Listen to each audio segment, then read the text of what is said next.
स्वागत है आपका मेरे YouTube चैनल में। आज जानेंगे हम लोग क्लास 9 का पाठ 9 बल तथा गति का नियम।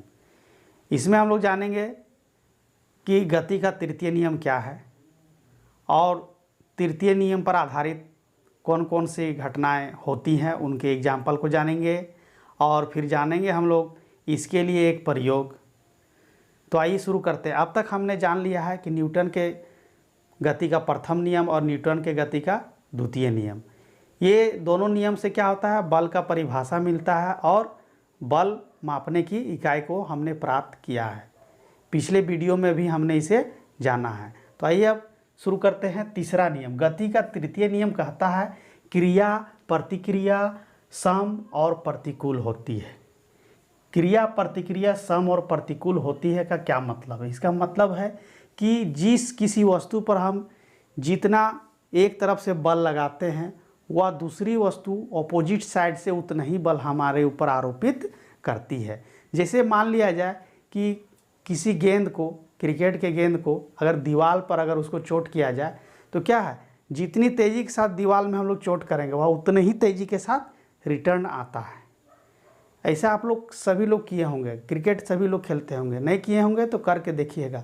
दीवार पर जिस तेज़ी के साथ आप बॉल को हिट कीजिएगा, जितना तेज़ी से मारिएगा, जितना तेज़ी से उतनी ही तेज़ी से वो आपकी तरफ क्या होता है, रिटर्न आता है। तो इसी को कहते हैं क्रिया प्रतिक्रिया सम और प्रतिकूल होता है।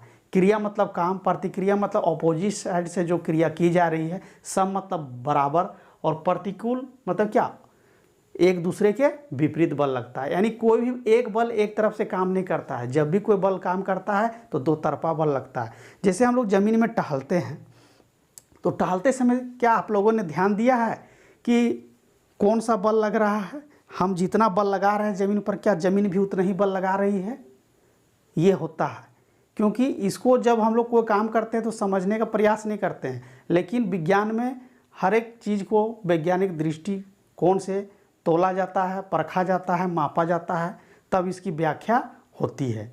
तो धरती पर जितना ही हम अपने पैरों से बल लगाते हैं, धरती भी उतना ही हमारे पैरों पर क्या है, बल लगाती है। और धरती को हम लोग क्या पीछे की ओर धकेलते हैं, तब हम लोग आगे की तरफ बढ़ते हैं। तो क्रिया प्रतिक्रिया सम और प्रतिकूल वहाँ पर भी हुआ।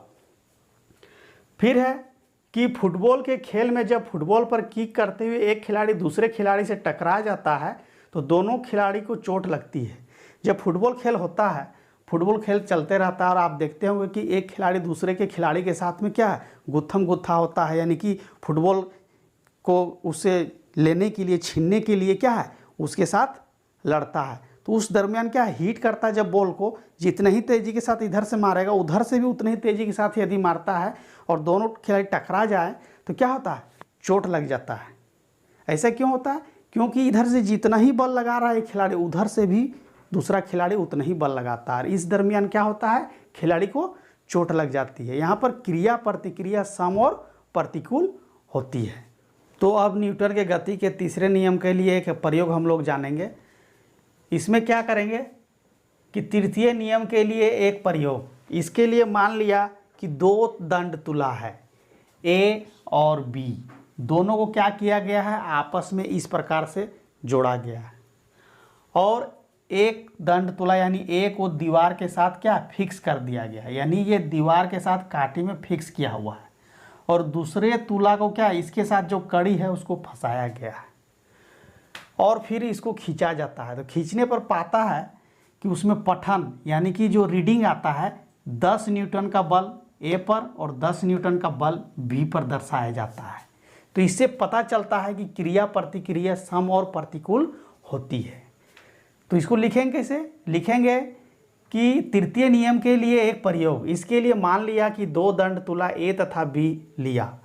तुला ए को दीवार के साथ स्थिर है तथा दूसरा तुला बी ए के साथ जुड़ा हुआ है। अब बी तुला यानी बी जो तराजू है यानी दंड तुला है, ये क्या कंप्यूटरीकृत जो आता है आजकल, छोटा वाला तराजू आया हुआ है, इसको पठन दिखाएगा, रीडिंग दिखाएगा, आपको डिजिटल जैसा दिखाएगा। तो उसको क्या किया गया, यहाँ फिक्स किया गया। अब उसको क्या किया जाता है कि बी तुला को खींचा जाता है। तो दोनों तुला यानी कि तराजू में 10 न्यूटन का बल दर्शाता है। अब क्या है, यहाँ पर बल समान है। समान मतलब क्या, बराबर है, 10 न्यूटन और 10 न्यूटन।